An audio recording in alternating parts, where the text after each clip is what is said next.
Blog Talk Radio.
Welcome. This is Women Veterans Speak with host Kathy Santos, and wow, I am so excited about today's program. We're so grateful that we're having a great day here while I'm traveling to Philadelphia.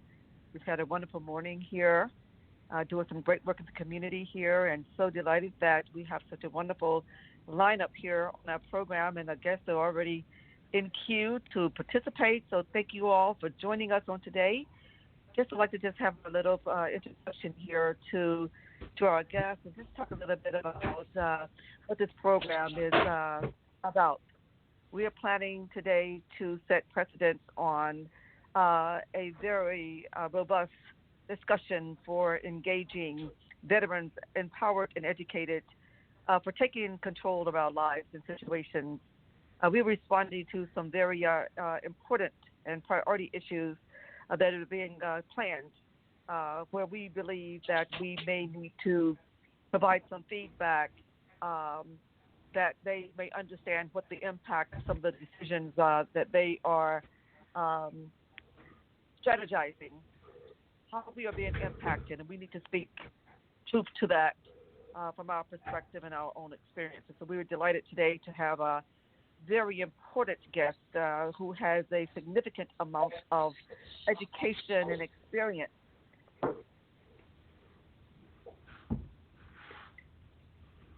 I don't know if someone could put their phone on mute. It would be helpful. I think there's some feedback there.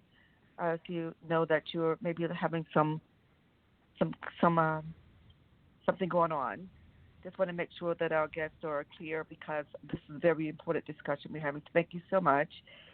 So today we are just really delighted that we're in position to address some very key issues. We have other broadcasters on the line from another host, from another program, another host from another program. Peripheral Vision, we hope that she will get into ask some questions to our guest, Mr. Spencer Marshall. I am just so delighted to have this phenomenal a veteran who has withstood many challenges and continues to give back despite some of the retaliation, in my opinion, that may cost him. And we need to seek some particular uh, um, efforts that we have and have planned to address some of the feedback that we're getting when we try to communicate our concerns and certainly how we are being impacted by decisions made by those who do not understand that we are human beings out here that are being affected, and we must know that we are not taking this lying down anymore. We are very much trained to respond, and many with very skilled and outstanding careers in these areas where we must take a role. Mr. Spencer Lee Marshall, besides being an expert and doing, sir, and having a great understanding of the processes here within our VA system, he understands how it affects his life. And the important thing about Mr. Marshall's role in our conversation today is, besides understanding the role that he plays as a veteran, but he also has implemented certain strategies for the VA to adopt, and they have rejected things that may have impacted all of our lives over the years. And we want to know why we are being denied these opportunities to address issues where we, too, are experts. And we're going to lay down some foundational dialogue today that is going to certainly be key for what my role is as an ambassador to project a very serious voice to this platform in Washington, D.C., where they're implementing a strategy to modernize our database system for centralizing our patient records. I have addressed 5 different platforms, from Congress to the IT project managers over this program, and we have yet to find out what ethics guidelines that they are implementing to safeguard our data. What are they going to do to repair patient data that is already breached in the system? And certainly we will speak to that today with some expert opinions about what needs to be done, because it affects our lives, it affects our ability to get claims and benefits. So we'd like to introduce right now Mr. Spencer Marshall, who, besides being having a military and career that I believe speaks expert on the subject matter, he also took a severe TBI due to an assault while on deployment, a month after extending his commitment in the Navy to this fine nation's security and the freedoms that we all are experiencing today. And at the behest of his command in 1997, we find that he has endured not only an injury, but the commitment and the patriotism that we see. You know, it's very important that we understand the foundation that some of these activities that we participate in the military, you want to make sure that they understand how we feel about our patriotism. And I think this is going to be one very important discussion that is going to demonstrate how we're affected when we leave the military and expect that our benefits and the respect for our service is ignored. The injury that he sustained, Mr. Spencer, resulted in infarction and a subdural hematoma. He was taken to a neuro trauma center by his command after 3 hours of coma and a near-death experience. Once his vitals settled into a safe, transport-safe mode, the medical technology of the day and the schedule of his vessel did not leave time for his further workup overseas, and none was offered upon his return at home port. In the words of Mr. Marshall, the injury never changed me. It only changed the world around me. Wow. Despite being homeless for the greater part of his adult life, which persists to this day, he retired as an IT system architectural engineer with a secondary in wireless systems architectural design. His life has led him to be assigned as the lead IT relief engineer at the DHSS headquarters in the aftermath of Katrina, IT security design engineer in the aerospace industry, and the design and implementation of wireless IT security systems for Obama's first inauguration. He also served as an Active Directory design engineer for the VA during the building of their web domain in 2007. Today, he views his life and ongoing struggle as nothing less than God's grace. And it is God's grace, I do believe, that we can hold on to, and we share that what sustains us. Mr. Marshall, welcome to our program today. Welcome to Women Veterans Speak. Oh, thank you. Jeez. I am so honored. You're so humble, but listen. Well, we're not going to get into too much of what happened to me. Let's just get right to the meat and the potatoes of what's going on with this $16 billion rollout of the IT systems, and that includes the application systems. This is going to replace the systems that were written with MUPS, which is only taught in China and India these days. It was so archaic, that language. But when you get right down to it, there are a number of things that need to be done besides the centralization of the of the records. But the big thing here that we're going to fight is that we've got our records spread out all over creation. I mean, I myself, having been homeless, having, been forced out of one shelter and another shelter in one state and another state, and how I ended up with no felony convictions on my record is only God's grace. But the way I see it is that you can put these systems in place. You can consolidate the records so that, and none of these, let's understand this right now.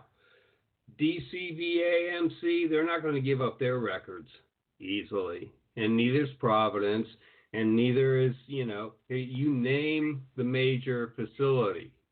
They're not going to give that up because data is power. They're not going to give that up easily.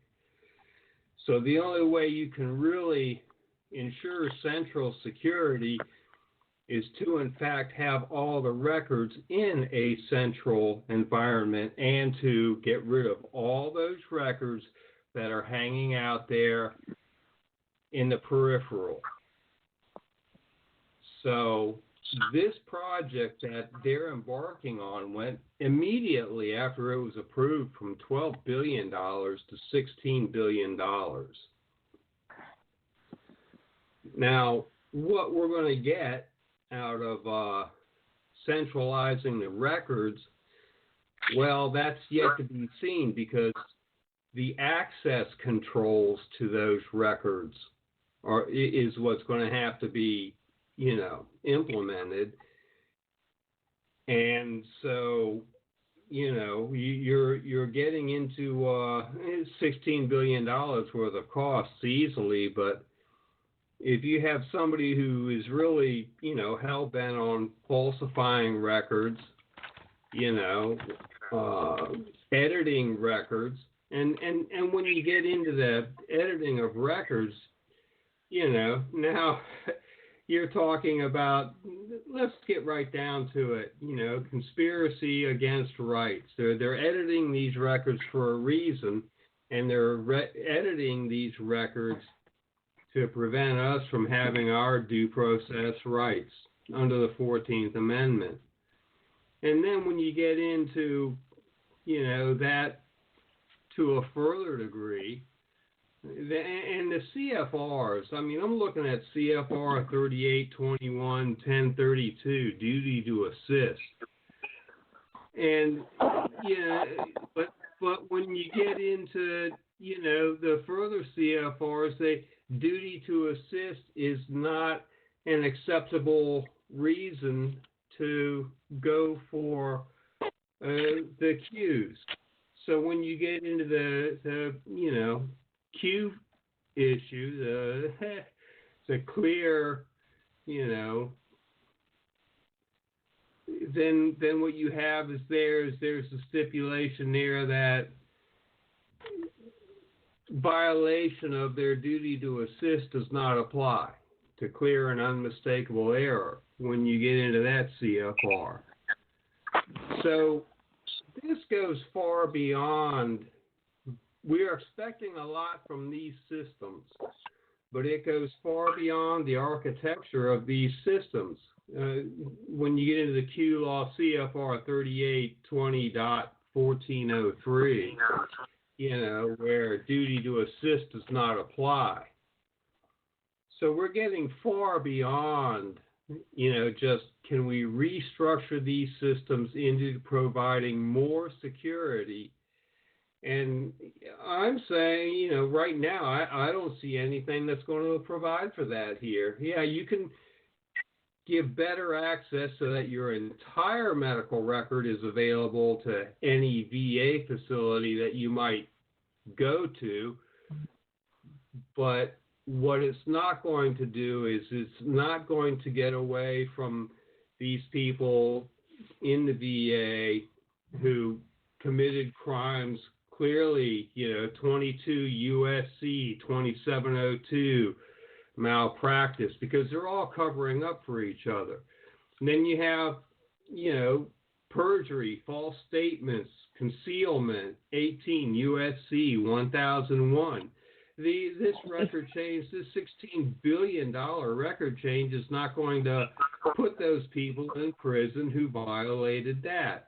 They are not going to put the people in prison who, violated like 18 USC 1347, healthcare fraud, where they refuse to give proper imaging for people with traumatic brain injuries. And then they ran around there saying, oh, he's a wet brain, drug-addled malingerer who can't blow off a less than perfect childhood. You can't get around this with $16 billion without some people going to prison. So what I see, Mr. Marshall, is that you've done your homework on this, and I think that this is certainly the kind of input that they will expect when we are discussing this topic, where we are becoming victims to this cover-up here, the way you've described it, and the new modernization record system that they have to centralize our records, which will also extend to external provider networks. My question was, how do they safeguard patient data? There's a chain of custody of patient records or external patient records where you don't even have a secure environment for the internal communication of patient data and the security. So my question to you is, when you speak about the HIPAA or any other medical ethics policy or law, CFR 38 code, one on duty to assist, or any of the other CFR codes that you recognize here that are involved here. The reason why I'm asking this question is because in the recent congressional hearings, as with the Department of Veterans Affairs and the IT professionals and the benefits director in a call on Thursday, my question to them was all responded to the same way. Nothing. We have to look into this. Why do they not know what ethics violations or what codes that they're using to process patient data? That's just a very simple what parameters they're setting. Are you suggesting to me that there are none, or they are manipulating that particular aspect of their roles in this? Can you just expound on that a little bit? Yeah, well, first off, the CFR statutes, you have to seek an administrative remedy before you take them into, a federal courtroom. And so all the CFR statutes, not only the EEOP statutes, but all of the CFR statutes have to be run through the ORM. And that's the place I call the Office of Retaliation Management. As soon as they receive a complaint, they're not looking at how to, go after the people who might have spawned the complaint with their illegal activity. They're going after the one who filed the complaint, all right? And this has just been so unbelievable. Then you get on to 18 U.S.C. 1519, because you can't do the CFRs without having to go through the ORM. So when you get into 18 U.S.C. 1519, destruction, alteration, or false, or whatever other records, there are a lot of people that need to be perp walked, and that's not happening. So in my opinion right now, what I see is that the centralization of records, but they're centralizing more fictitious records. They're centralizing whatever's left of the deletions. I've got a record that says the patient edited the record, and that's the big flyer on it. Record edited by patient. I never edited a single record in my life with the VA, but there it is in black and white. So when we start getting into this, then we need to ensure that when a patient edits their records, that well, first off, there's not a big flyer. Oh, the patient just changed this, okay? What we need to do is get away from record editing, record deletion, and there's no reason why with the systems they have currently in place they couldn't have corrected this without spending $16 billion. All right, that's first off. What you have is our doctors who leave records open because as soon as they close them, then it takes more work for the for the edits, for the fictitious and fraudulent editing to go down. And what you need next is a policy that says no more editing, no more any of this. It's all going to be on addendums from here on out. So then when you go into the record, you'll see, well, the doctor says this, but the patient is coming up and saying, no, that's not right. This is what it is. This is what we don't have. This is the protection. This is the protection that they, have going on today, and they will have going on after $16 billion is spent. I myself, I was in a facility, the McDermott House, McDermott. If you run it on Google, you'll see all of a sudden it was just shut down by the VA, and there was no explanation or anything. And I think it was an OIG operation that finally shut that down. The HIPAA violations there were just unbelievable. They were posting medical information right up on the wall of everybody who was staying there. You're talking about millions of dollars in violations every single week. And they just shut it down. And, I've tried to get the records, but, and I'll try again. So all of this, the cover-up is actually bringing out more than anything else. Just what they do to go in and do these felonious edits of medical files without anybody's, without the patient's notification. And then they're even going to be so bold as to say, oh, this file has been edited by the patient when the patient did no such thing. So, I mean, it's like, oh, okay, we can centralize the files and we can put them under a centralized administration. Yeah, that'll help, but it's not going to help too much when you're just sucking in a bunch of bad information in is bad information out. And that's what we have. We've got the file system is so corrupted right now by the doctors, and the administrators. And quite frankly, I've seen edits in my medical records, and I don't think the doctors did that. I think what happened was that it went up to their department head office, and they did it. I don't believe the doctors did it. There was a systematic. Yes. I'm going to talk about migration, where you migrate across these systems. The probability bit has been modernized probably at least 3 times. They just put another $18 million into the My Healthy Vet. And so it was never fully functioning in the previous My Healthy Vet. I choose to use My Healthy Vet because I think it's a great way for me to track what they're doing. My issue is populating data from the old system, which I don't understand. They're still populating data from the paper system of way back when. And the issue is, if they're trying to migrate this data across these different systems, what he said, bad going in is bad coming out. So we don't have any way to validate the accuracy of this data, and particularly documentation for health records that require. Now, this is why my ethics issue question is so important, because most health professionals, I was a medic in the military, and at the very basic level, there are certain ethics codes and violations that are in place for the protection of the patient. Okay, we must do certain things to protect them, their privacy.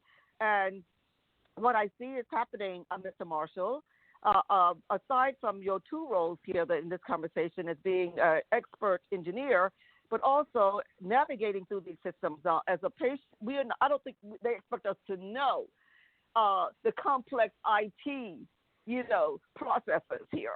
They don't expect us to know to question, any computer glitches that may present to us as an issue with our health records. So when we seek data, we are going to input for a certain filter through these particular databases for whatever we're looking for in My Healthy Vet. Okay, my system was down because I've been insisting on a particular year, 1993, my records being populated, because I think that was a crucial layer for some information to be a part of my medical history. So without that information, there's some gaps in the documentation for suggesting where this condition may have derived or that condition. So if you look at it from a healthcare perspective, you're saying the misrepresentation of misdocumentation is a detriment to the patient's health, and in fact, data is missing. And this came to my attention while I was actually doing a visit with a medical professional at the VA hospital. And I said, well, I was describing to her my medical history. She said, well, I don't see that there. Well, what do you mean you don't see that there? And there again, a particular anesthesiologist who actually provided what I call questionable anesthesia during a procedure. His name was not on the record, and they did not know where he was, how he was on staff there, and where he had gone. And they are still telling me that they're investigating that. Now, these questions that we are asking, Mr. Marshall, do we have a right to know when we are? We have a right. We have a right to know everything. All right, yes, sir. and the government's the only one that gets away with this, because if we were in private medical care, the restrictions would be much more severe. And talking about the My Healthy eVet, what you see there, and I dare anybody listening to this to get your records off My eHealth, Pay, whatever, and then go back to the facility and request your records from that facility, and then put the records side by side and see what you see. And I'm going to tell you right now what you're going to see. You're going to see that My Healthy eVet is nonsense. All right? It's total nonsense. The stuff has been truncated, stepped all over. And even when you go back to your facility, you have to understand there are records that are being passed behind your back. The patient doesn't have access to those records, but the doctors do.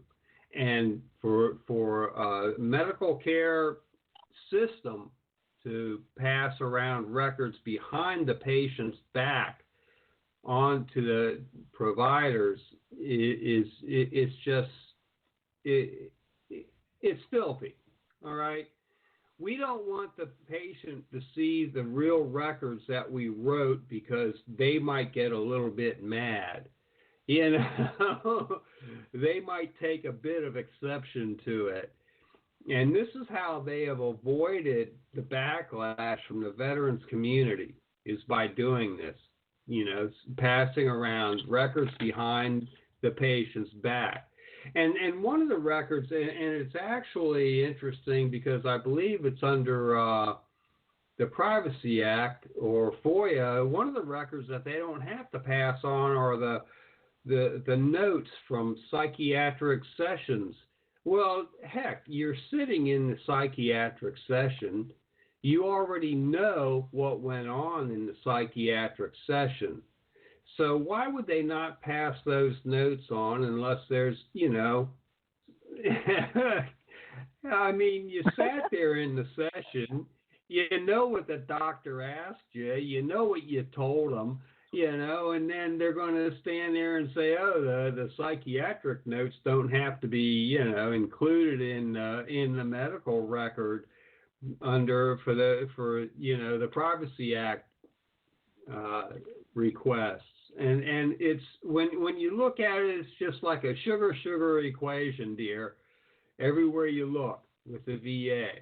If you go into a private psychiatrist and you sit down and you have now, if you've got some kind of severe mental condition and they're trying to protect you from it, you know, and your family wants it protected or whatever, there's somebody, you know, your spouse says, no, don't show them that, or, you know, whatever, you know, you're the parents of a young child, and okay, we can give it a little bit of leeway there, but, you know, give me a time frame, 5 years, 4 years, whatever, then it's released, and there should never be any records withheld from the patients. Let me ask you a question, please. Is it a responsibility under any of the codes of which you have named that informed consent, because if there is no informed consent on any particular practice that may be pivotal or part of a research study, whose responsibility is it, sir, when the documentation fails to have the proper informed consent or have met the particular litmus test for any particular research agenda? I think that the healthcare professionals, all healthcare professionals that are licensed, and anybody that's providing any type of service to a client or patient must have some type of authority by which governs that work, whether it's ethics or their licensure, stability within the system. If you do not have a particular, if you don't have that documentation there, how can we protect ourselves as veterans in this way? How can we protect ourselves there? Well, I think that's important. One of the ways that a veteran can protect themselves is to have a pocket recorder going. They start the pocket recorder going before they enter the facility, and they don't turn it off until they're well off of the facility. And this is something that I've been advocating since 2014. All right. Going further, though, I will tell you right now what those recordings will do when you read the record is to save your own sanity. Okay, you're not going crazy. You know, they actually lied in the records. But as far as forwarding those recordings on for any prosecution of medical malfeasance, it's not going to go anywhere because the system protects the system protects the system.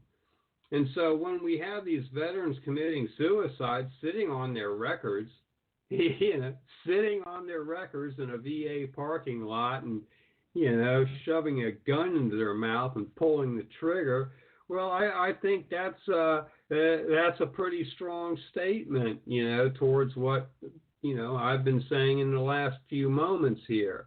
The records are a lie. and when you look at, who is really going to govern morality, who is really going to, within the government, well, it certainly will not be the government, because if it were the government, there would be a lot of people fired by now. Now, this administration, just like the last, is saying, oh, we fired 9,000 people, and that was when it came out in it was like a year ago. So in the last 3 years, 9,000 people got fired. You're looking at a system with 350,000 people. You're looking at a firing rate of less than 1%. And most of the people who were fired were the ones who were fired before their 2-year probationary period was over with. They were seen as, not being go along, get along people, and so they were fired by that. Most of those people were. Then you have, and believe me, I could name some names here. I could name some names, but I'm just going to go along with the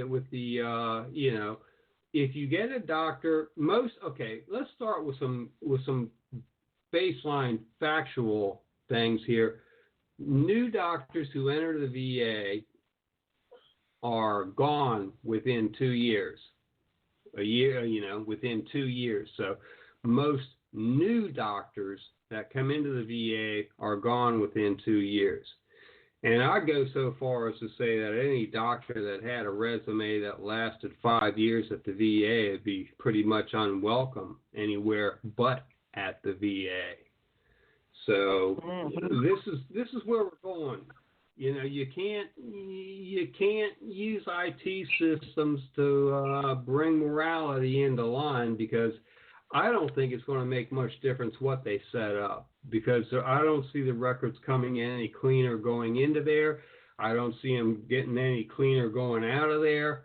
I just don't see it. Not $16 billion. I don't see it without arrests and prosecutions. So without a question, Mr. Marshall, I do believe that if they do not receive feedback, they assume that these security issues are all contained within their strategies, but I can assure you that they're not. I am very convinced that not only My Health EVET, and this new electronic records data modernization system here, none of these systems, they have this system, of course they have the many research systems, they have the recording of the comorbidity and morbidity system. Then they have the databases they have several different databases here overlapping, and not one of those databases are functioning with any optimum capacity, our security. I have researched all of these different systems. The interesting part about this system with the comorbidity and morbidity, this is a system that speaks to the conditions and the deaths of veterans, and the recording of the COVID-19 became somewhat of a concern to me when I realized when the presentations that I was privy to was that their documentation, not only was it being shared as being invalid, but they were suggesting that this system was 10 years with backlogs, not to mention the appeals and claims database that they were trying to migrate here into one system. Just a few months back, that system was so far back, they have 5.1 miles of paper backlog of these appeals, okay, that they were trying to migrate. So the new medical doctor over this system was saying before she could even get to the appeals to push the appeals through, she first had to reduce the backlog. Tremendous amount of backlog there, over 1 million appeals there.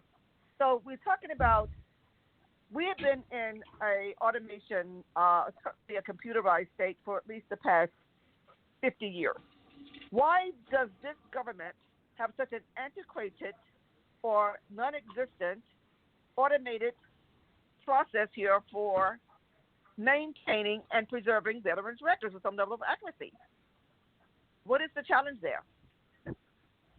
Well, the challenge there is the same as the challenge throughout the federal government. They when they hire people, they don't hire people on their overall qualifications. And I'll give you a prime example. I applied to the VA after working as a IT architectural engineer on their new web systems coming in for a while. And now I'm standing here with a with a Microsoft Certified Systems Engineering qualification. And yeah, I got the A plus, and I got the Net plus, and I got the Certified Wireless Network Administrators certification and the Certified Wireless Systems Security Provider certification. Now, my MCSE alone took something on the order of 3,800 hours. Now, when you look at the average student going up for their bachelorette, I doubt that most of them even put in 1,000 hours a year for that. So now you put into that program somebody who took, I've got the server administrators course, all right? So they're going to spend 1,000, and let's even give them the grace. Let's give it 2,000 over a 5-course, single semester curriculum. And so, now the hours that they actually spent studying that server system goes down dramatically. But when somebody with an MCP who actually put in, 700-800 hours applies to the federal government, they don't want to have anything to do with those people. All right? And this is what you're getting down to when you get into the hiring on this level, is that, here's somebody who might know more than their supervisor, so no, they're not going to, no, we can't handle that. Mr. Marshall, so if we recall back in 2008, you were actually working with the government at the time.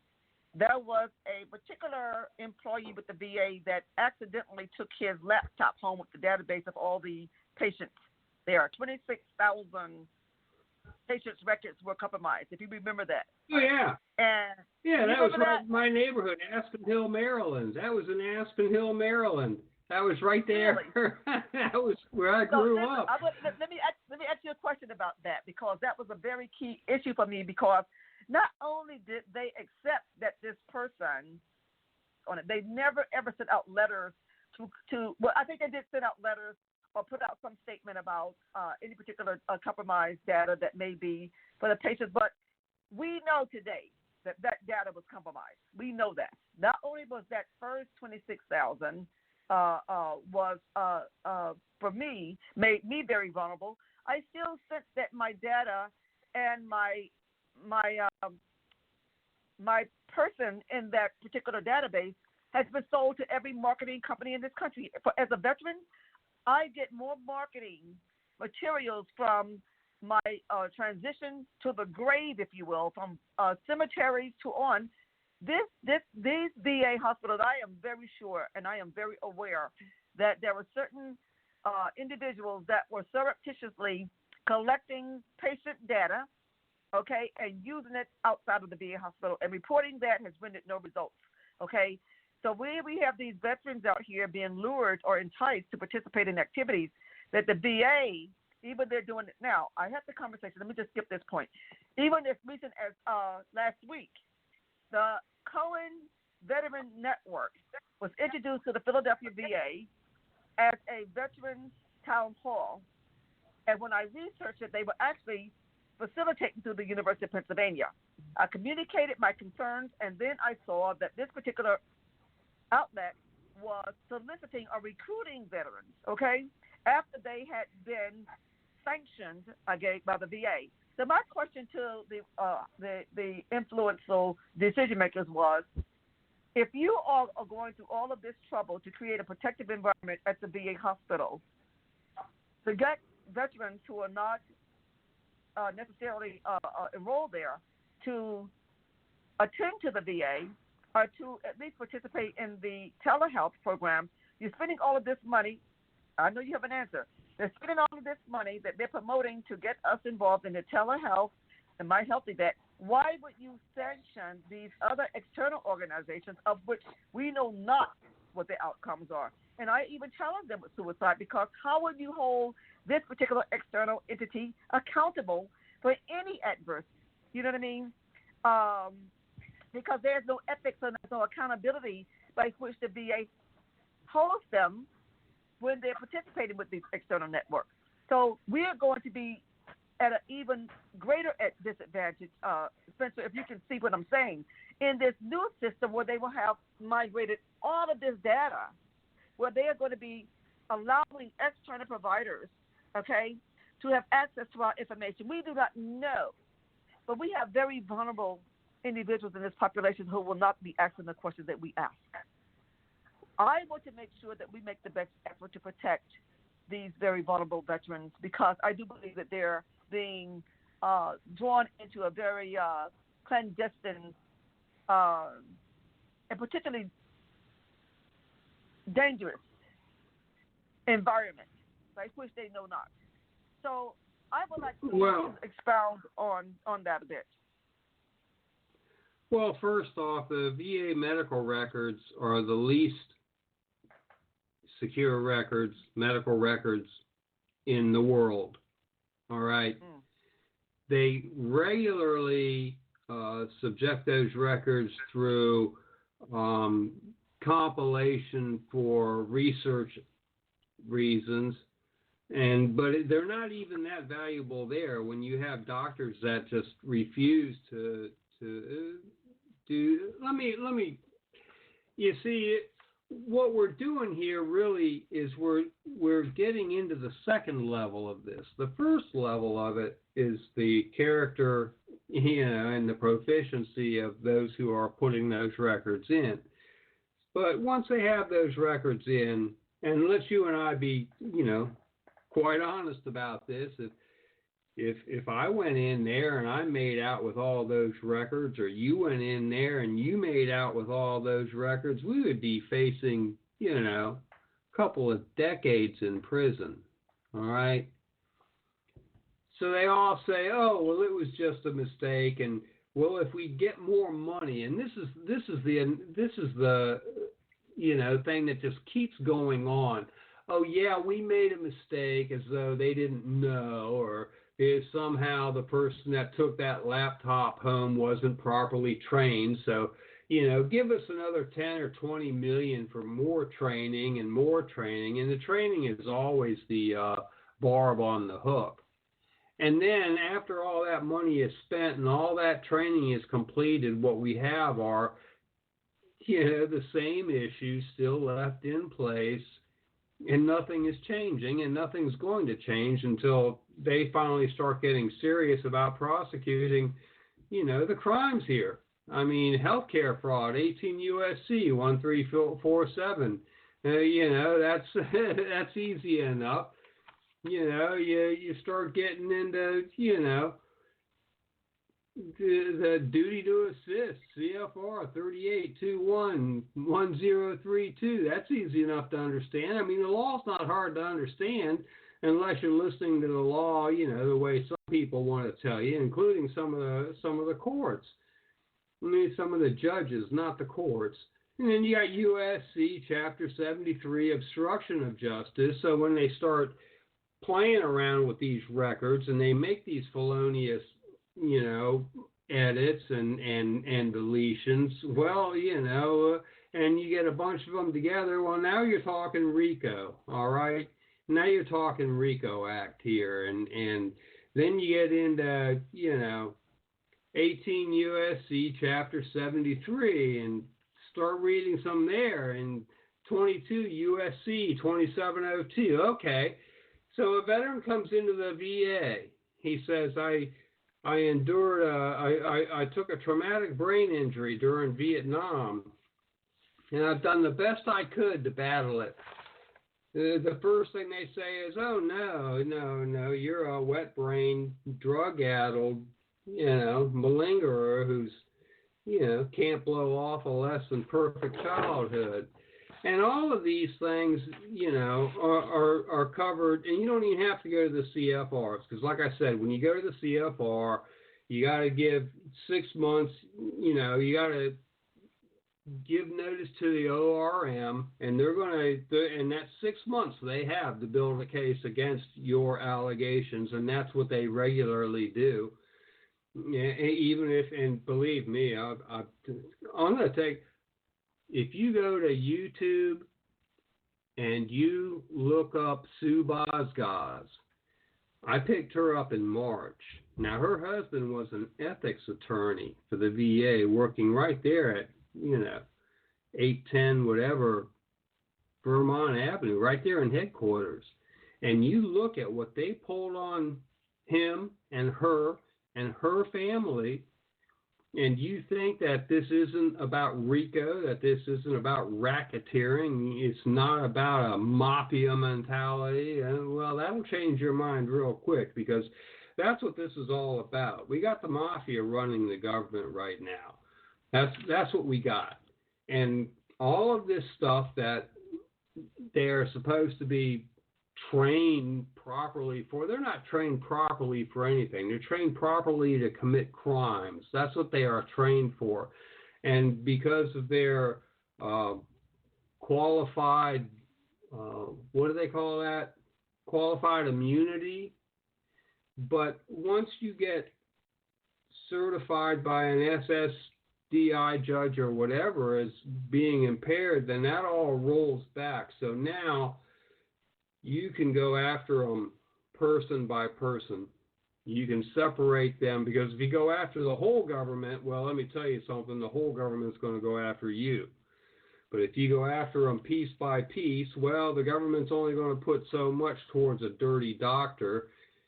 And so these are the avenues that we have available to us, those who are certified as being disabled under the ADA. You have your ADA Title II protections, which the VA and the government overall has tried their best to ignore, but they're not going to about to go in and change that law, because if they were to go in and change that, they might as well go back and start changing out the Civil Rights Act of 1964. You see, so here we got, but now what's happening is that even when you get them up against the wall on that, you could be looking at 10 years of litigation, or more, and so it's just it's a total sugar thing. Yeah, we have a criminal government. Go ahead. What I find is their unwillingness to accept the challenge, to correct the wrong at any point. So then when the GAO report may recommend, some corrections, or the OIG may make recommendations, I find that their challenge with this particular someone or some influence that rejects any effort that may improve the lives of veterans. I thought that was the overall agenda, that the quality of life of veterans were what we are all looking to, make possible. So what I'm looking at is, when you talk about research, when I became certified or by the National Institute of Health a couple of years ago, as part of my research agenda, and when I proceeded to align myself with the VA Research Council, of course they have the council, they have a couple of different research platforms. And one of the presentations that I attended, one of the agendas they wanted to set was to allow high school students into the research for veterans. And my question is, how is that possible? Well, how do you come up with those kind of ideas? And you're giving me the exact type of response that I hope was not the response. I would rather see incompetence and ignorance there than a design or a deliberate strategy where they're actually implementing these types of things against us, which is why this conversation is so important. I think it's going to matter because I'm a researcher and I'm involved, and they have given me quite a bit of access in the research community. And what I do know when the researchers are accessing the data, they do say that they can only access data that somewhat filters from just the information that they seek, and they do not have access to the patient's information, which I do not believe that. But I will tell you that this conversation has been very, very important, Mr. Marshall, more than you know. I think that if we were to continue to organize around this conversation, we can make a difference. With your history there, I do know that you may think that things have not worked well, but I want you to think about how we can give this another chance.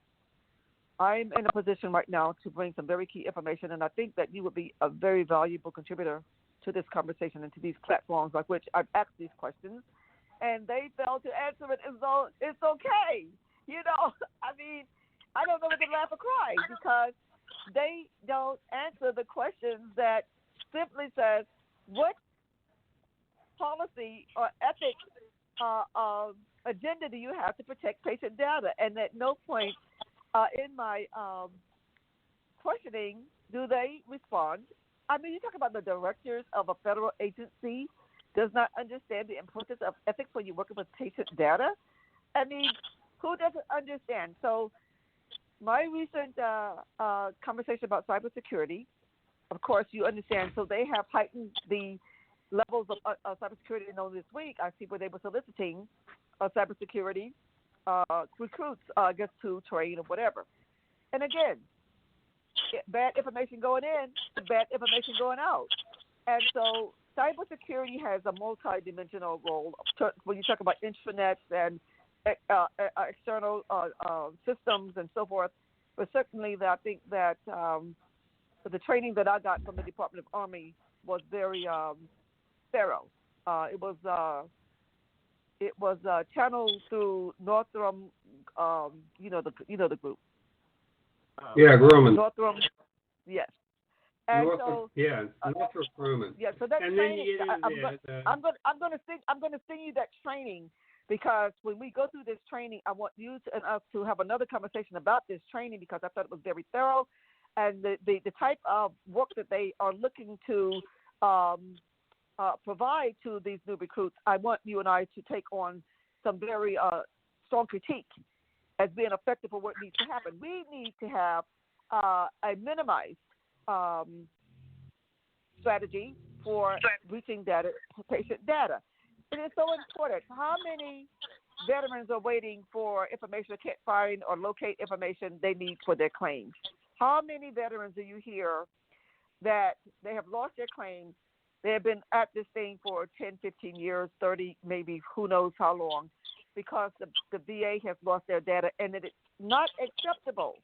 With simply, we can't find it in our system. Other way to hold the VA accountable, which is why I asked them they must have an ethics oversight. There must be.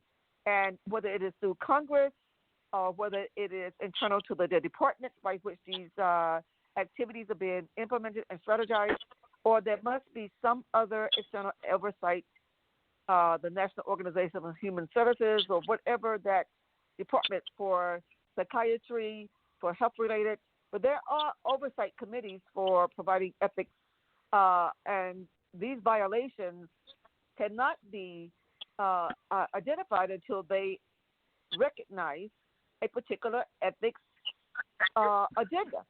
The ethics must be one that we as consumers and as patients can say that there's a violation when these things exist. And I think that, if we don't have a full scope strategy for this electronic modernization strategy, there will be more of the same. But I think that we can make a difference. I think that we can get the conversation in a different place from where it is now, because they keep pushing back on the time. First it was October, and now they did not know when it was going to be launched, that new system. But they were very sure about it when their first presentation, which they spent a lot of money with these presentations and setting up these workshops and stuff. But what I'm saying to you is we're going to send to them this particular recording, and we're going to identify key challenges in the veterans for these bad policies or for these bad processes that render us even more stressed, even more an intense all kinds of things that could happen, while we were waiting for this system, because our data and our information is key to everything that we do. Everything. Would you not agree? Well, what's going on is that the security logging for who has these records at any time is just so bad, and it was kept that way on purpose. I've worked the industry long enough that I know that when there's inadequate security logging going on, it's only to cover the mice that are running through, a big mound of Swiss cheese. There are holes everywhere in it. So when they say, oh, we lost your records, okay, well, who were the last ones that had my records? If you're talking paper copies, and if they weren't paper copies and they were on the system, then who were the last ones that had those records before they went away? Even if you don't have any real security logging, which it doesn't appear the VA has much of that at all, then it would be easy to trace back. It would be easy to trace back. You just get a line on the log, you get a script, you follow the records through, and it would be a very simple script to write. And you just follow the records through until where did they end? And when you do this enough, what's going to happen is that you're going to see the same people over and over and over and over again. Well, the records ended with that one. Now, these are people that have to go to prison. I mean, there's no other way to put it. There's no polite way around this when you see this sort of thing going on, and it's the same person, and it involves hundreds or maybe even thousands of records through the years. But unless you require SPAR to be put on, then you really have there was an administration access. Yeah, by who? If you have real security logging, then that username, is on that access, and it's going to tell you what did they do? Did they delete? Did they edit? Did they read? These are the things that, and this logging has been in place in the IT industry for, going on 30 years now, but yet the VA still does not have that, and so we got to spend $16 billion to get that. And, it just, and this isn't on purpose. It sounds like they don't want to leave a footprint. They don't want to leave any footprint, no type of tracing, and so it just simply says, that was a system error. That was a maintenance. Administrative access. Well, they tell you administration access. Okay, who was the person who made the administration access? Oh, well, we don't know that. Our logging can't tell you that. And what did they do with that access? Did they alter? Did they delete? Did they just read? What did they do with that access? And these, what I'm talking about with a finer grained access security system has been, forever in the IT industry and even in government. And, how did they know that Edward Snowden, scooped up those files? Well, because he had his username onto them. That's why. Well, one of the things that I am hopeful is that we will get some clear guidelines for those IT professionals that they hire. These contracting... Well, they have to...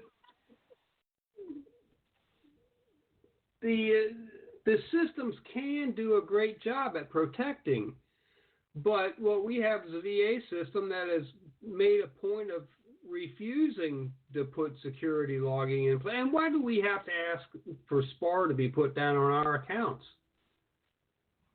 If I go to any hospital outside, when my medical records are accessed, or to any doctor, when my medical records are accessed, the access to the individual is logged. It's not logged at the VA.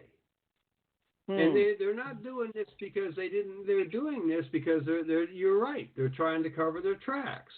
The mice are playing. Nobody's being arrested. Nobody's going to prison. Our records are being let loose to Lord knows who for what reasons.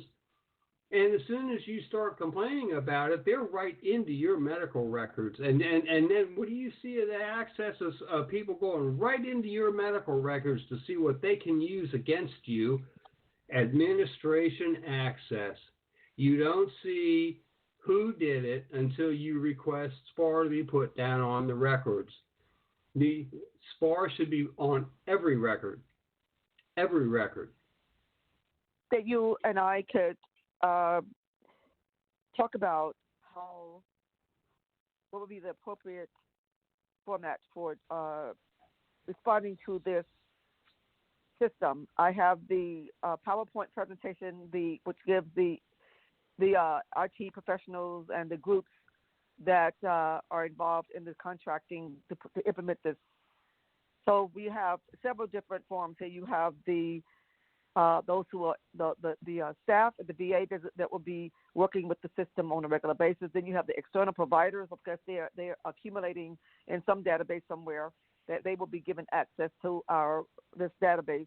And then they have these different systems they're going to be migrating. So each one of these systems are managed by a particular IT company or some other person.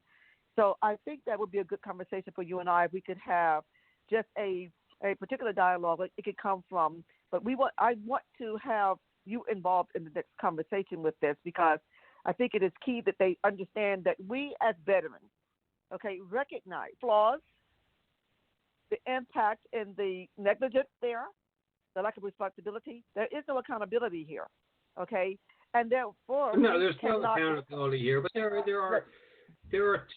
are what you're getting into here. Okay, say I'm a contractor, and I'm going in and I'm migrating the files from, say, the DCVA Medical Center over to the central location they're supposed to be in. All right, so I'm going to have access to move hundreds of thousands, if not millions of records, all right? Okay, that's an access. And now what's going to protect us from, that guy is not going to have time to go rooting into records and, looking for what the people are looking for. He's just doing his job. That's all he's doing. He's given a contract, move these files, but now you're talking about, directory permissions. Directory permissions upon a directory that's given to a contractor. So they have the permission to copy, and that's what you're talking about. You're talking about copying these records from one location over to another. I have another concern, is that if these records are left at these various locations, now who's going to be controlling the access to those records that were left behind after the copy goes down? And you have to have a copy, because if you do a move and then something doesn't make it or something messes up in the move, then you can end up in some sticky stuff trying to piece it back together of where and all of that. So it can get sticky like that.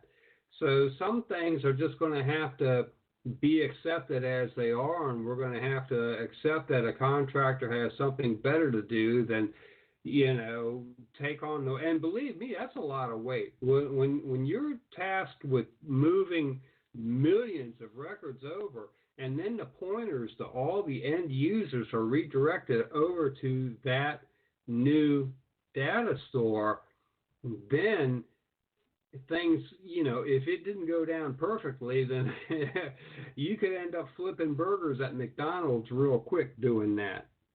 If it doesn't go down perfectly, if you ignore errors and you keep shoving it through, and you ignore errors and you keep shoving it through, and you work like that, well, your next job is going to be flipping burgers at McDonald's, and it should be too. There comes a time when you just have to say, okay, this isn't working, stop, and let's go back and look at why it's not working and get it all right, and then we'll perform the move.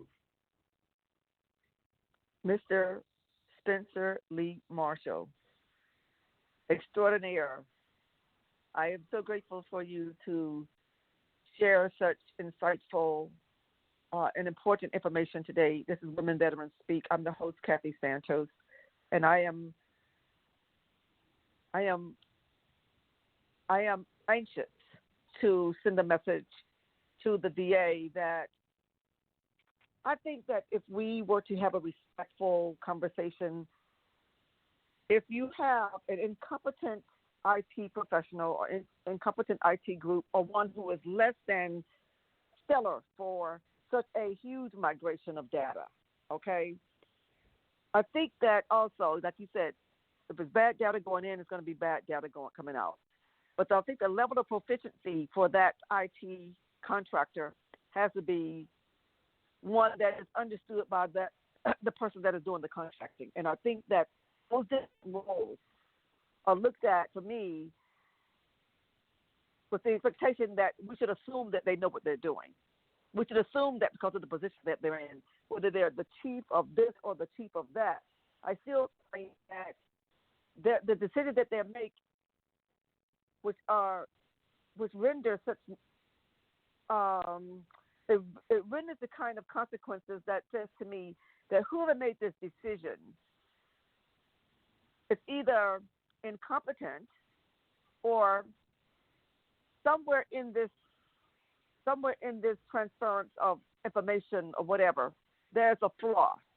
Because at the level of the government, for the type of money that they're spending in the 21st century, I find no reason that automation, which we are taking all of the grants and contracts, all of the money being spent by the government, is being transferred through this automated system.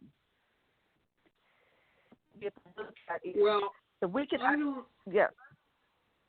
I'm going to be honest with you. I'm not worried too much about the migration of the records to the centralized point. I'm not too worried about that. What I am worried about is that these people who had access to the records, who, wreak destruction, alteration, falsifications, on the records, and I've seen that myself. It's just amazing that they're going to follow back into the central records database. So it doesn't really matter where you put the records, as long as these kinds of felonious breaches continue to occur, there's not going to be much more security put onto these records. Well, I want to remain in this conversation. I think there were in VA is lying. Are you the administrator for VA is still lying? Yeah, I'm one of them, yes. Mm-hmm.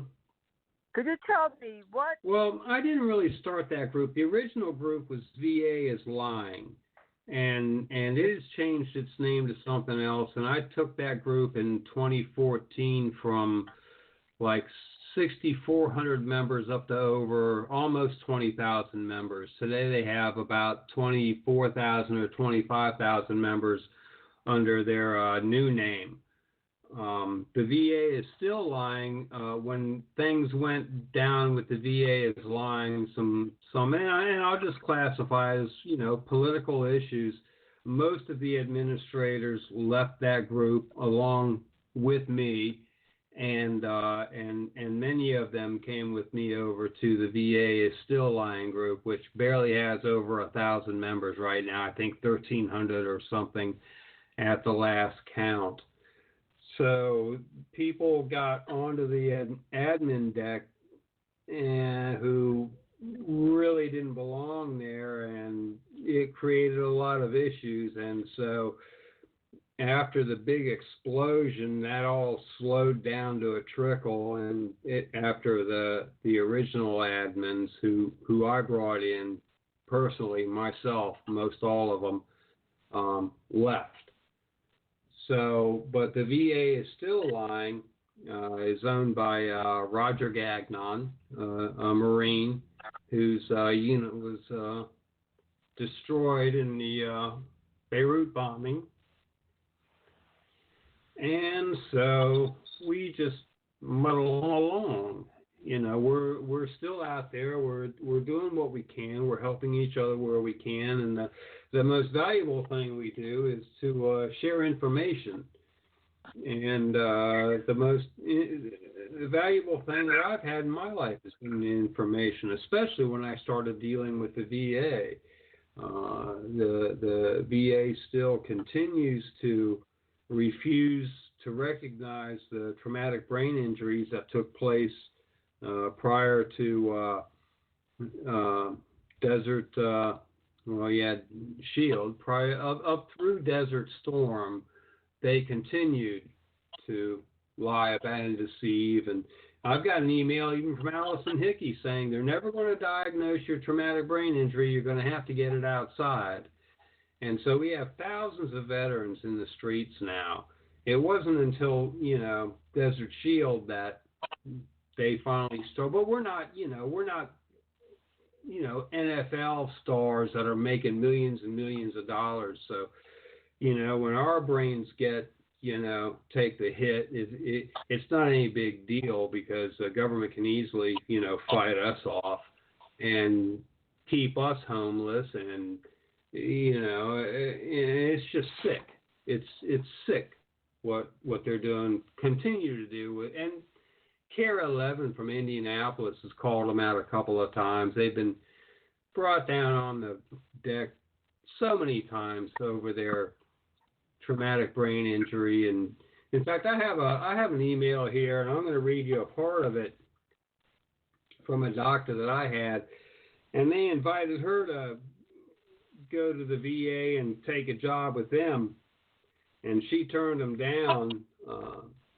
She ended up in Florida. I don't even think it lasted 2 weeks, but what we have here is, and this is a quote, "I am an independent neurologist who used to see a lot of military active duty. I diagnosed their TBI. Then the military sent them to centers of excellence, which we all know to be VA, centers of whatever." Back to the quote. "And they were told they did not have TBI, and they were given medications, and they stopped sending patients to me." So what we have here is a bunch of veterans out there with traumatic brain injuries trying to do the best they can, on what they got, if anything. But the last thing that the VA wants to do is to grant them proper imaging, like MRI with DTI, diffusion tensor imaging, which will show clearly, the damage in the past, or CAT scans, which will show the residuals of the damage to their skull and dura mater and what have it never happens. And if you're a veteran out there and they're telling you that you had no traumatic brain injury, you're going to have to get to a outside clinic, somebody who has no ties to the VA, and you're going to have to get an MRI with DTI, and then take a look at it with a doctor, and then the damage will finally be able to be assessed. Mine was assessed at moderate to severe, but mine was very severe. But that's as close as the imaging can get today. So a lot of what you're seeing going on. Go ahead. What about a PET scan? PET scan? Not sure. I know a CT and and I'm going back because when the VA finally did a non-contrast, I was like, okay, here we go, it'll show up there. And then the radiologist went Hollywood. She found the infarct and then said, well, these are usually the result of either a traumatic brain injury or a brain disease, and it was her opinion that it was brain disease. So now we got a radiologist who's pretending to be a neuropathologist. And the records were all changed after that. After that information got out online, over the radio, I went back into the records, my health eVet, and it had all been changed up, and all that was taken out, and it started with no no evidence of a recent infarct has been found, and that by then the injury was 43 years old or something. So and so it's just like they're doing everything they can to keep these veterans with traumatic brain injuries in the streets. And when you're in the streets, hey, let's face it. I mean, you're in the streets. You got one foot in the grave. You got another foot, in a prison cell. There's really you're straddling that line. Have you ever considered going to another VA hospital? Oh, I've been to 6 VA hospitals, and it was all the same thing. And then when I went out looking for outside care in Massachusetts, because Massachusetts had their state medical care program before the ACA came into effect, veterans were included in Massachusetts and in Oregon too, and those were the only 2 states in the union. And I went to the University of Massachusetts Medical Center, and they treated me the same way the VA did, and I was like, what? How's this happen? And then the VA put their new outpatient clinic onto the UMass campus there in Worcester, Massachusetts. So when I go looking for medical care, there's only one thing I look for, and that is that they have absolutely no ties to the VA at all. No ties. In fact, when the Massachusetts medical care system tried to send me to another facility, not the UMass facility, I researched into that and found out that it was a joint owned facility, and UMass held 50% of it. I refused that too, and I ended up at Bay State at their neurology clinic, away from their hospital, but and they did it and took their time and everything, Now we get the truth, because places like UMass Memorial Medical Center, they cater to not only the VA and a greedy, ungrateful government looking to mitigate the costs of their military operations around the world in support of freedom and liberty, but they also cater to a number of private insurance corporations who are looking to mitigate the costs as well. So UMass Memorial Medical Center is the last place I would ever, send anybody to for anything. Mm-hmm. Well, it's been an honor to have you, Mr. Marshall. I have great respect for you, your past history of work, and I know that this is not the end. It's just a new beginning, because I do believe that you're a very valuable contributor, and I want to talk to you off the program and see how we can collaborate and utilize my position here.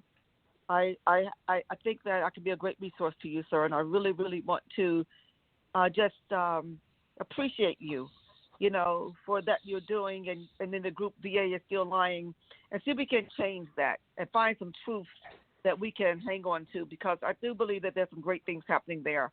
They are allowing me to contribute in different ways now as a professional, and I do want to see that what I'm going to make sure, though, is that they're listening. One of the questions I am sure I'm very adamant about getting a response on is what are the measurables for the different policies and the strategies that they're actually implementing, these various programs and campaigns.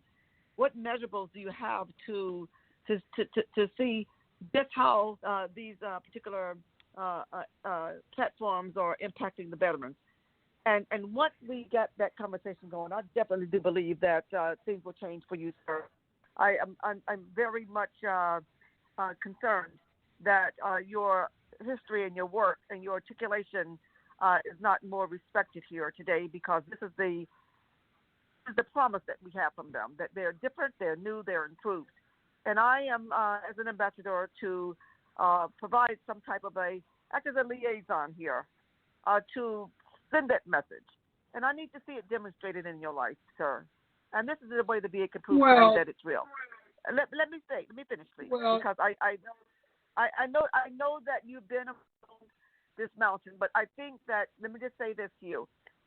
I think that what I really want to assure you, I am very much concerned about what they have not done. But I do know that they are working very diligently through some of the contacts that I have now, through some of the contacts that I have, that they are sending a different message. And I really want you to take a different outlook with me on this, because it has been very helpful for many veterans. Some of the things that I have been allowed to mediate. And I want you to just give me a chance here to see if we can have a different strategy. Just give us a chance beyond this radio broadcast, and we can bring this discussion into the VA is still lying, because I'm not intimidated by the VA. I don't work for the VA. I am just an ambassador or the trailblazer that they selected me for last year. And in this role, it was my due diligence to fulfill my obligations in this role to send the message from the VA. But what they did not, what they also knew was that I was chosen because of the work that I was sending to the VA, and that was as an advocate. Okay, I'm an advocate for veterans, and so in this role, I would like to utilize my influence here to see if I can get you a conversation with some people that can understand that your articulation is well respected and it deserves to be heard. And if you would give me that chance, I would love to have that opportunity to make that happen.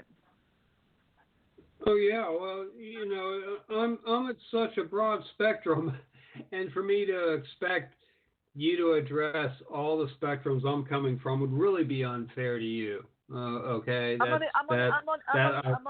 it where your TBI. The reason why I know that is true because the TBI, PTSD can take a physical characteristic in the brain. And it was proven through a PET scan in a veteran who began to get a slow blood flow through the back of her neck. Now, what I saw was her trying to explain this to a medical professional at the VA. And what strained me that the VA professional had no idea what the veteran was talking about, idea whatsoever. And this individual was in a key position at the VA hospital. We've had other conversations, but this one is what is important for you and I. So I yanked the young lady out, the veteran out, and she cursed me out because she wanted to know what I was doing, pulling her away from a conversation. But what I told her was I was going to be giving testimony in the local government there the next day before their Veterans Commission. And I understood exactly what it was that she was talking about. She was saying that basically that the recognition of her TBI, that what she had manifested itself, and there was a slow blood flow to her brain, and she had been diagnosed with PTSD. But she needed that TBI, the evidence of that PTSD, so she had that PET scan. And I don't think she got the PET scan at the VA. I think in the Philadelphia VA, they do have that. I will.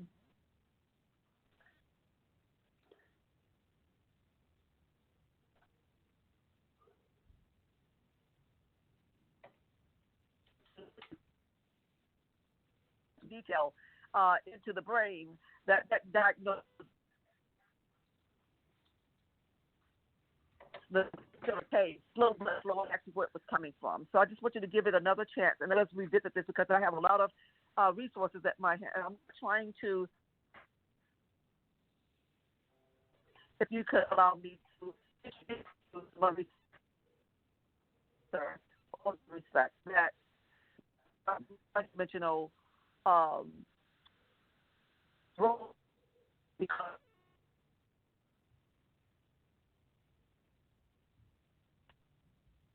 that in your where you issue of the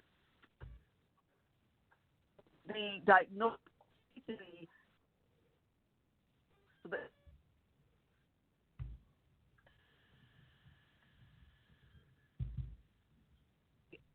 properly. See that is a rocket scientist, a neurologist, or some other. And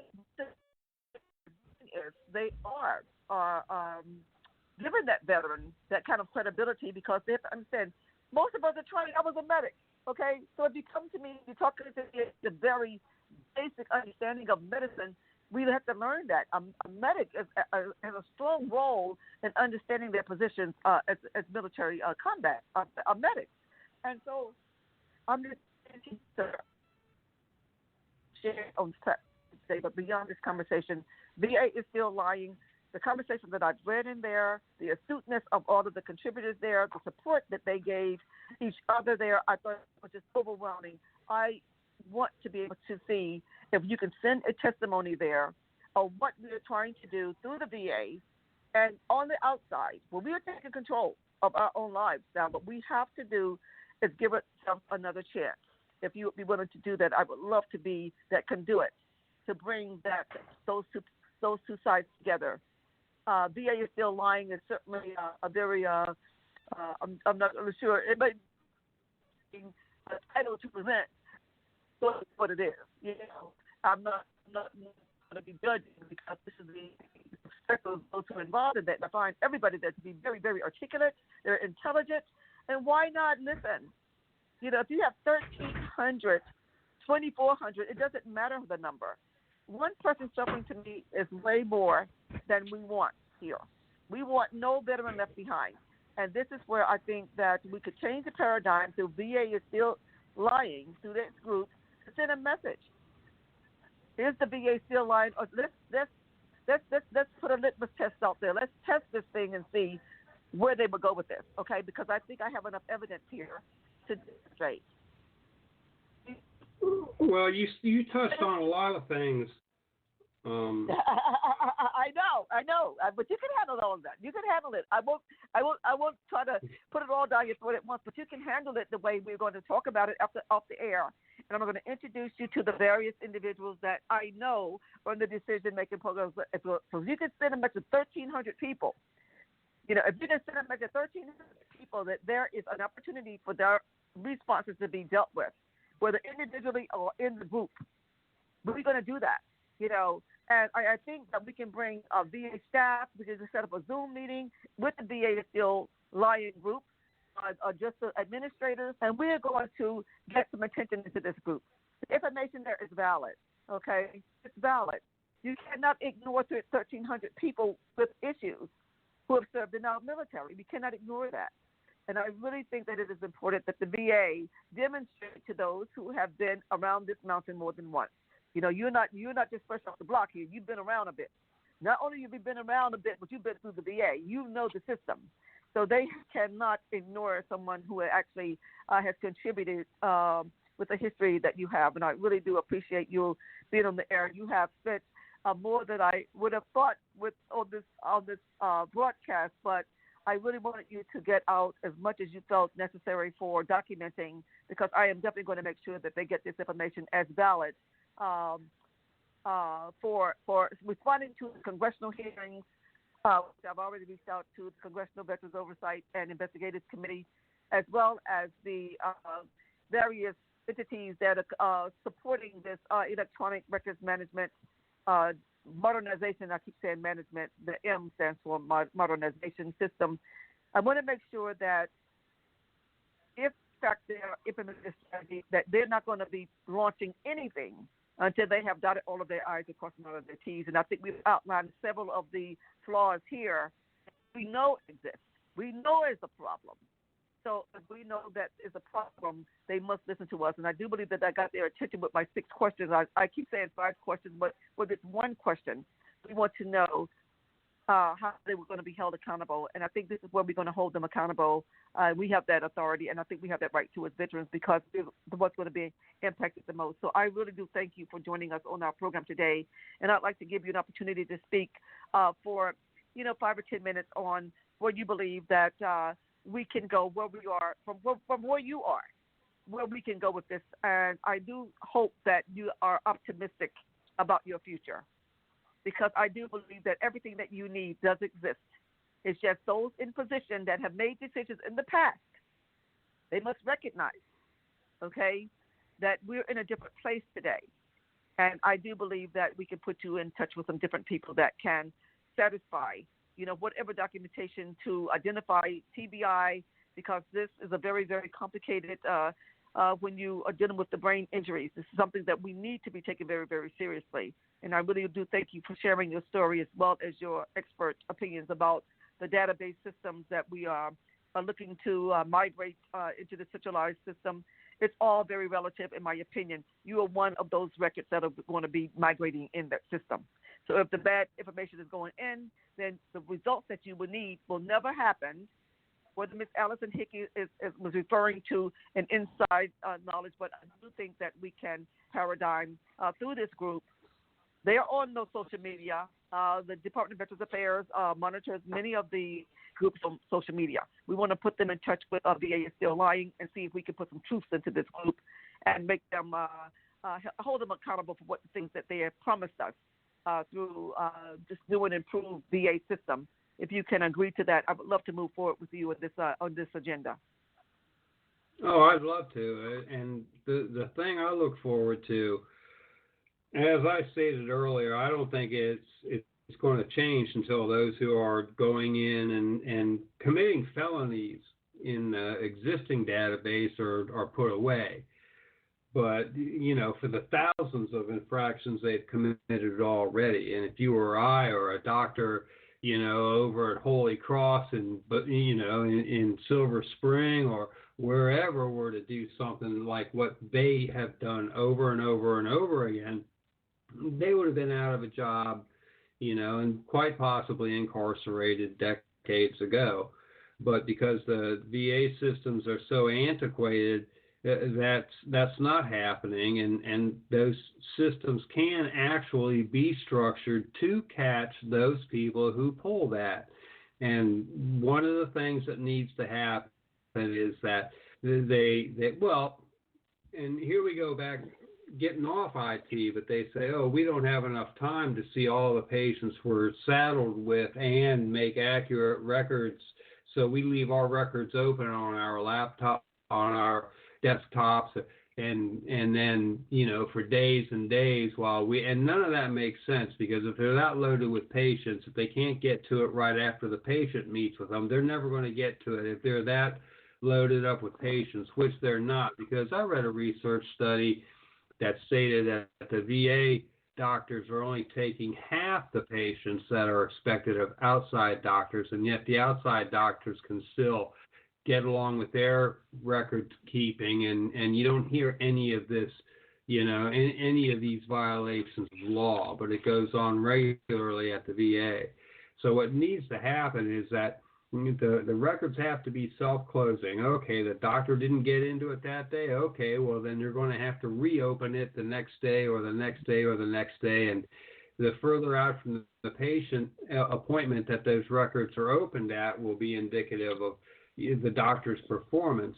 And it will, and the more recent the record, preferably right after the patient meets with the doctor, then the fresher the information, the more accurate the information is going to be. That'll mitigate people from the department heads, you know, saying, oh, no, wait a minute, you can't do that here because his record says this here, and so you're kind of crapping on this prior record and the one before that and the one before that. And that's what I'm seeing happening in the VA record system. It's that you have, you know, not just bad record keeping, but serious medical malfeasance going on, and they're trying to cover one another going all the way back, and they can't do that. It's just like when the feds decide they're going to audit somebody for their IRS, you know, say a small company, whatever, they'll go in 1 year and they'll say, okay, we're going to audit your records. So they cook up the books and they give it to the IRS. And the IRS takes those books and they put them on record. Okay, this is the whole truth, nothing but the truth. And then they'll come right back the next year and hit them again. And then what happens is you start seeing the disparities, and then you start seeing the leakage of what wasn't in the first record, and you start seeing these things go on, and then you end up with a conviction in federal court for IRS tax evasion. The way the VA is handling it, it doesn't matter. You have one record that might be contradicting the next record or the next record, if even contradict. Usually what happens with the VA is that the first doctor you see, if you got a traumatic brain injury, you're coming in after battling it for 30 or 40 years, what that first doctor writes is what's going to stick. And my first doctor, the first one who I have an entry into the records for now, but there was a prior entry from that's being kept away from me. They don't want me to see that. They don't want me, because if I have that, then we get into the CFR duty to assist issues here. And but I'm not going to go into the minutia of that particular instance. But what's happening here is that doctors who will go in, and one doctor, I didn't even want to spend 5 minutes with her. I went in and I saw exactly what it was going to be, and I was like, I'll see ya. And she went and she just echoed what was put into the record, or what was left into the record. And from the first doctor, who I spent 30 seconds talking to, and all of a sudden he's got this write up, and I could read it to you, but I'd have to dig it out. And so it just echoes on down the road, and that's not medical care. And in fact, when I went for my SSDI hearing, the doctor who looked at the imaging, the MRI with TDI imaging from Tucson, from outside, she said, she was going on and going, well, the record's incomplete, speaking of the VA records. Well, they were going for this, but the record's incomplete, and the record's incomplete, and the record's incomplete, and that's what I heard during that whole hearing from her. I can't say because the record's incomplete, but what is here is, and they had me for 15 months. 15 months they had me, but there was no scans done, no nothing, no anything done. I mean, you stand right there and say, hey, I took a traumatic brain injury in the service, and then you get other doctors like in Providence saying, oh, there's no evidence in the medical record because the Chief Corpsman's record, the original records, well, they're being hidden because, somebody's Social Security number or whatever is in there, and we can't let that, like they can't roll it out, take a black marker, mark over the Social Security number, mark over the name, and then submit what's left. They didn't know. They can't do that. They got to keep you just going further and further, and you're getting older and older and older, and now they got better than lottery odds. Oh, he'll be dead before he gets a dime. This is the game they play. Mr. Marshall, we have Antonia Betts. She's a host program, and I really wanted her to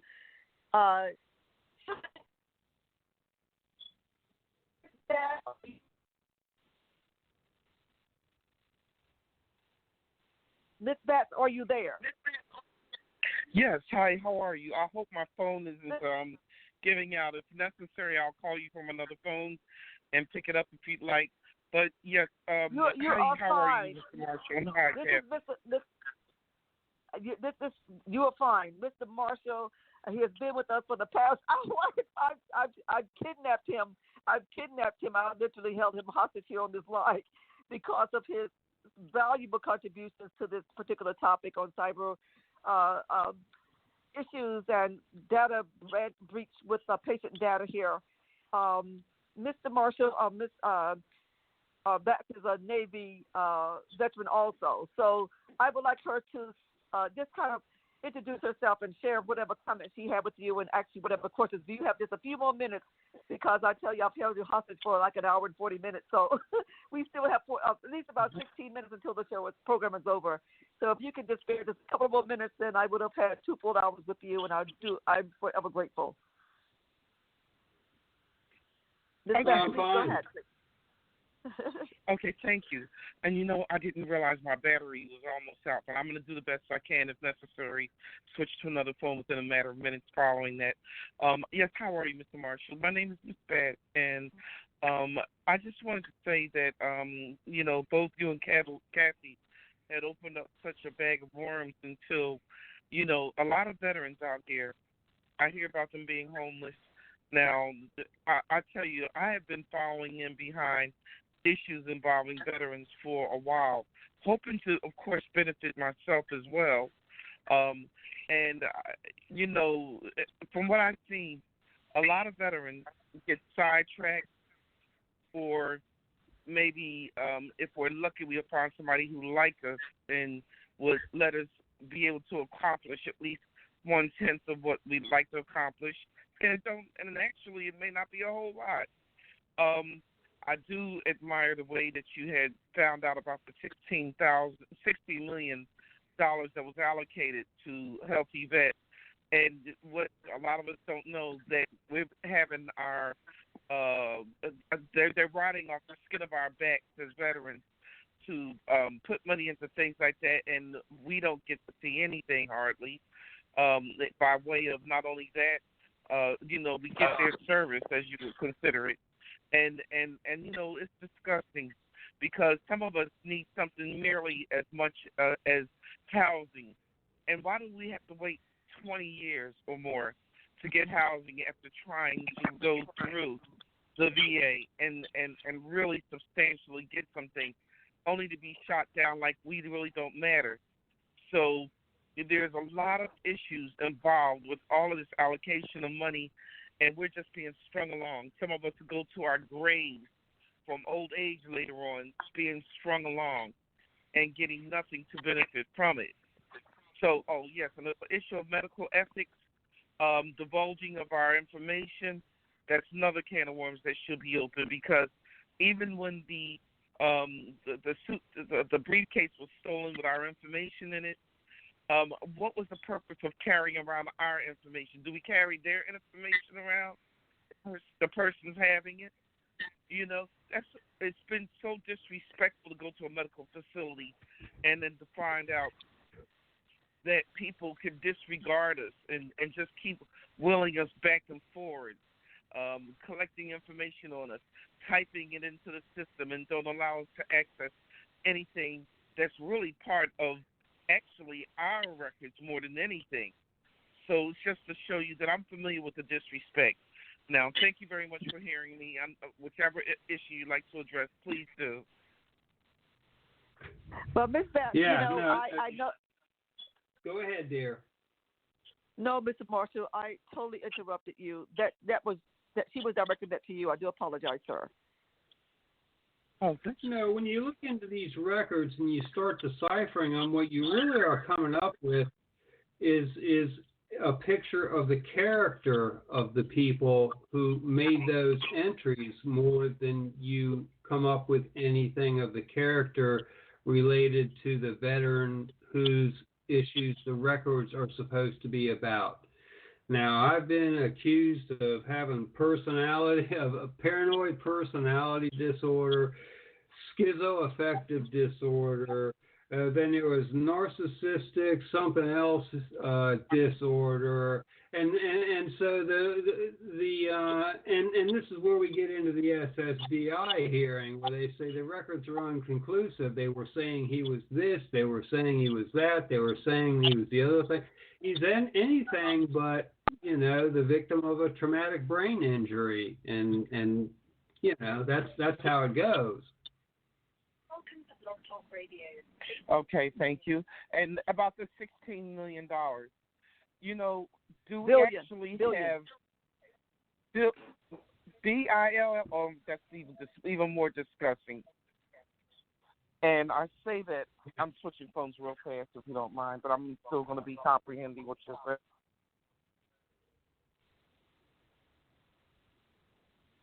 Mr. Marshall, when we have these conversations and you're able to touch on people, they don't think about those intricacies in the processes, you know what I mean, for retrieving their information. This is why this conversation is so important, because most veterans do not understand what's going on. They go to the VA, they trust what's going on, they trust the doctors, they trust the information. They don't understand the various processes that may be compromised. And it presents a conflict. It presents a conflict with what they're trying to do, and oftentimes they're dismissed, and oftentimes I feel that they are invalidated and unaffirmed, what we know to be is factual. And so these providers are in a position to say, well, they blow, you say, like the term that you use, they go back to your childhood and say you have some childhood trauma or whatever that case is. But even with regards to even not identifying realistically, diagnosing an individual realistically, I think that's unfair to a veteran who really depend on those responses. I think it's unfair because I don't think they're coming from a place of professionalism. That's why the ethics, which I'm pushing for, they have to identify from the ethics, because once they identify with the ethics there, yet again, I can say these violations are certainly have been in violation, if you understand what I'm saying. If you have a set of ethics, battery. Yeah, so once it's you have a set of ethics battery. That's what it is. Oh yes, I understood that when you shared it with me before. But what I'm saying is that particular manipulation, and then it's suggestive of a person being paranoid, and then they're going to try to give you a diagnosis based on their actions. I feel that it's so sinister. There's something very sinister and dark about all of that, because it's not ethically responsible when you are telling an individual, despite because even if you're diagnosing a person for a physical condition that you could see, traumatic brain injuries oftentimes are not that evident, but if you use the right testing, you can see a TBI. You can see the residuals of a TBI. I know that because I've seen it happen when that PET scan was given to several of the veterans in similar cases, which is why I want you to give this another chance. But the more important than that, I do not like the veterans who are being told that they have paranoid or narcissistic or schizo or whatever that mental health diagnosis is when they are having a physical condition. I'm going to try to wind this program up. We're coming into the last minute, and I tried to see a clip talking about myself. But I will tell you this. It has been on 2 different occasions at the VA hospital where I've had 2 near-death situations. And it has taken me 7 years of congressional intervention to get a life-saving medical care, okay? And so I am alive today because of my own efforts and aggressive agenda to defeat those type of terms and what they were saying about me and what my mind was, because I did have a medical condition that required a huge medical strategy and treatment. So besides identifying what that medical condition was, they blocked me from getting my medical records released to go into another system. So I literally have to go through Congress, okay, to the intervention to get my records released so that I could get the life-saving surgery that I did. And with that being said, we have the psychosocial rehabilitation distress tool. That is to measure veterans who commit suicide are in these positions, or the medical professional or the provider sense that there's a threat to suicide. So the veterans with these increased numbers, I challenge the VA that they're being told, veterans are being told, after being ignored in care. These conditions are now in some time irreversible and these results that there's no recourse or whatever the reason they've been told by these medical providers, and then they're committing the suicides. So in the Department of Veterans Affairs have created 2 campaigns that I am not invisible and stop the harassment. Now, both of these situations here I challenge because, first of all, I am not invisible. Reverse strategy by the VA after they have been ignored. So I tell veterans who are going around believing that they have been invisible, you have not been invisible. They have heard you and they have seen you. Have they not heard you, Mr. Marshall? Have they not seen you? So you're not invisible. They are intentionally denying you the due process to get the care that you deserve. Would you agree with that? Due process, you're talking civil rights now, aren't we? We're talking civil rights when we talk due process. Yes, sir. All right. Yes, sir. So and another point you made about records being sidetracked into another system you can't get hold of, and I've seen that, and others have seen that. As soon as you get care outside the VA that starts pointing towards the truth, that's when the records start disappearing. That's when the records start getting edited. That's when they start going into the CYI mode, the CYA mode. You know, that's when they're in full cover-up mode, and those are felonies as well. Each and every one of those are felonies, and until people start getting put in prison, everybody's going to still keep thinking they can get away with it. It's okay. This is what we got to do to cover our own. But when the U.S. Marshals come into a facility and they start handcuffing people up and they start perp walking them out through the atriums of these facilities, then it's going to send a message, and nothing else is going to send a message until that starts happening with these matters. But on that note, Mr. Marshall, I'm going to consider that your concluding statement that will resonate throughout all of this community that will hear this broadcast. Ms. Batts, I would like to know if there's any last words. Can you just take a minute just to make any statements here?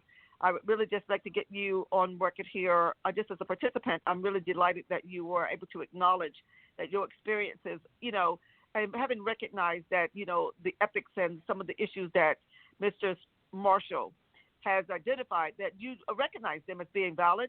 I do know that this group online of 1,300, 2,000 members is going to be a growing number, because we're going to be seeking this group to present some of these identifiers, where we're going to recognize and bring these things to the Congress. This is where we are with this, Mr. Marshall, and I think that VA is still lying. This group is one that I have certainly gained respect for. I found all of the contributors in this group very supportive in their struggles and in their challenges. So I just really thank you so much for allowing me to be a part of the group, just to learn and have access. Ms. Batts, I'd like to give you a minute just to see if you would have a final comment. And we were going to be wrapping up our program for this Saturday, Women Veterans Speak. I think it's one of the most impactful and educational forums that I've had. We are normally talking about different things, women veterans, specific military sexual trauma, but certainly this tops it by far. Mr. Marshall, I am so honored and delighted that you have responded so quickly, because I just jumped right in and kidnapped you right out of the group, and you are very gracious, and I'm so grateful to you. I am so humbled at your time that you've taken with us on today, and I am going to continue to grow our relationship so that all of those in the group will know that Women Veterans Speak makes a difference. It is my due diligence that I stand in the gap here as a veteran, having suffered myself, having gone through some very serious things. Ms. Batts can attest to that, as being one of my supporters and being with me on an occasion. So I'm just saying to you, I really hope that we can prove the VA to be in the position to defend itself as being new and improved and has the veterans' best interest. Ms. Batts, I'm going to give you this final minute to just say what you'd like to say, and then we're going to wind things up. Yeah, well, I'd just like to say that I love this nation, and it won't really matter what this government and its corrupt situation, has to or not do with my future. I loved it when I was born. I'll love it when I die. So,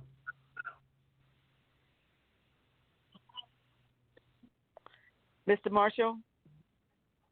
Yeah. Expect to hear from me this week. I'm going to send a report over to you.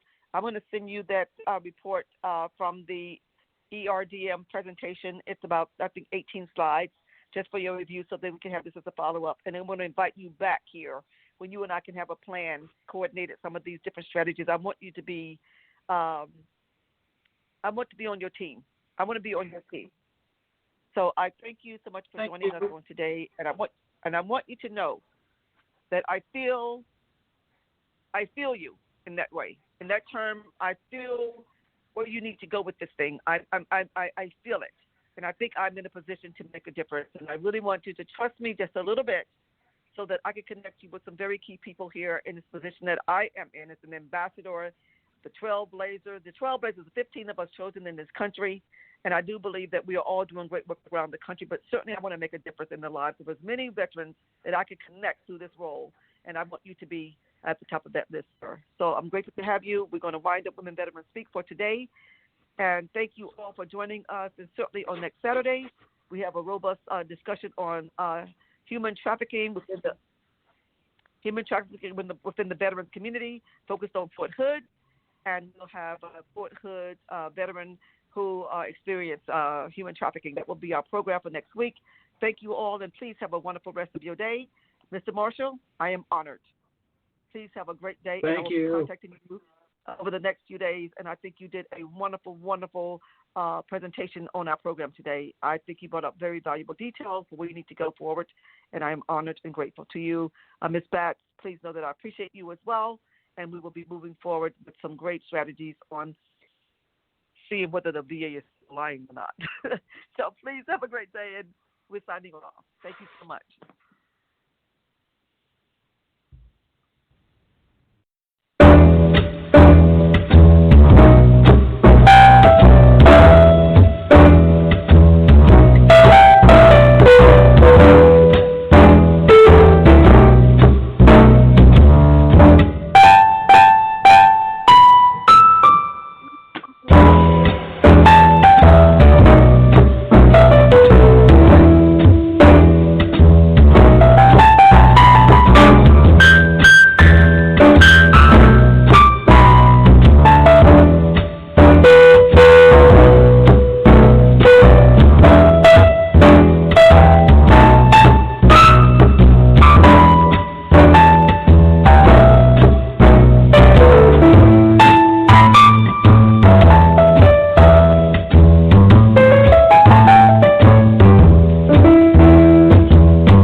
Money from you.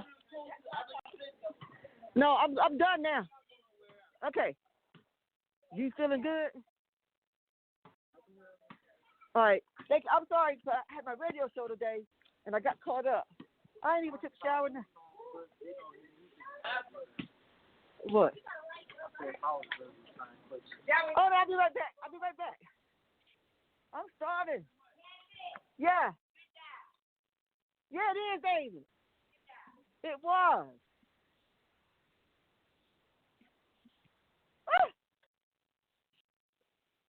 I know if I move my car, I will not be able to get a park, right? I want to. Yeah, I think I got to go back to the drugstore. I didn't get to the shower. Now, I have a radio show every Saturday. Oh, do you? So I just finished. She's a celebrity. I'm going to take a picture with you. Hold on. My phone charges. We got our people doing the right thing. Girl, can I say a little part of my back hurts so bad? Thanks for letting me be a part of your network. Okay.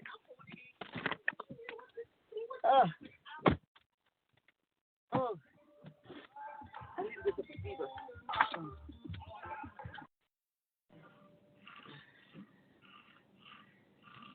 Oh, boy. Ooh.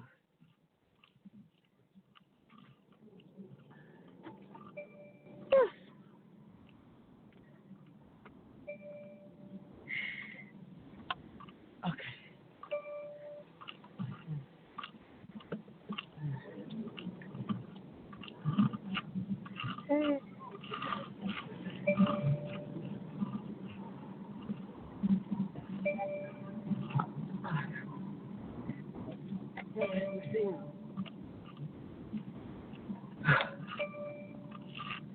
gonna get me some Theraflu. I am not going to be going out like this. I thought I had chills. Shoot.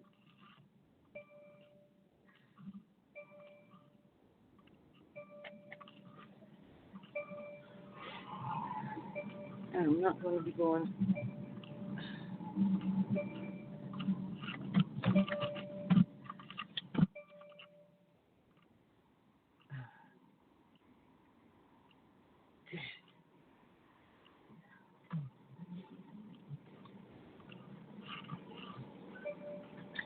It took him.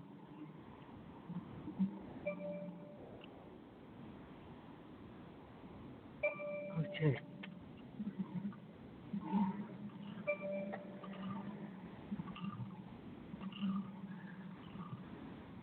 Oh my God, look at slide.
I thought.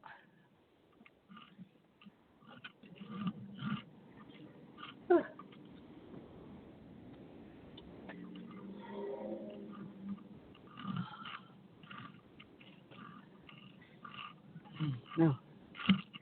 What is this? I put this wrong.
I got food in our refrigerator.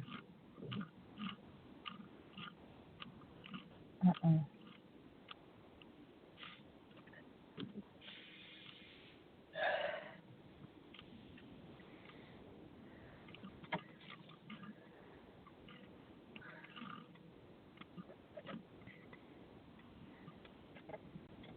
He gave you 30, but I'm going to give you.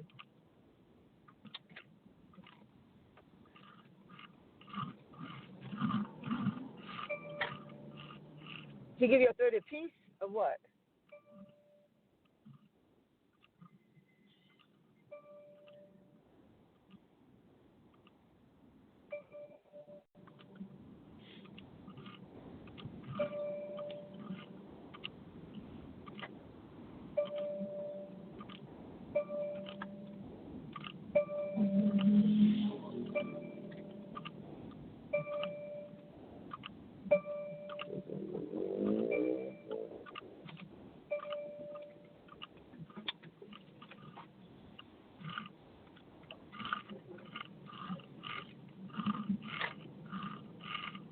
Well, please cover Qatar mirror.